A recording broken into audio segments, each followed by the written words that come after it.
emas rosak, patah, calar, tak kisah. Kita buat tabungan emas melalui syarikat Public Gold ni kan.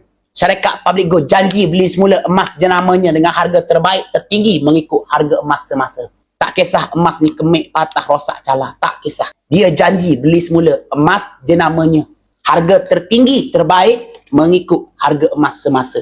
Tuan-puan, sebanyak mana tuan-puan ada emas, tak kisah jenama apa, emas 916, 918, 915, tak kisah.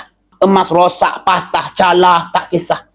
Tuan-puan pergi dekat cawangan Public Gold terdekat, jual dekat sana, dapat harga tertinggi. Tapi sebelum nak jual tu, seeloknya tuan-puan biar ada akaun emas. Biar ada akaun emas. Buka dulu akaun emas secara percuma. Nanti dah sampai sana dekat cawangan Public Gold terdekat, cakap dengan staf Public Gold, saya dah pun jadi ahli Public Gold, nak jual emas. Itulah, kita dah pun jadi ahli Public Gold. Jadi tuan-puan nak jual emas, hubungi saya, biar saya buka dulu akaun emas secara percuma. Nanti pergi dekat cawangan Public Gold terdekat, tuan-puan bagi tahu saya dah pun jadi ahli Public Gold melalui syarikat Public Gold, insya-Allah.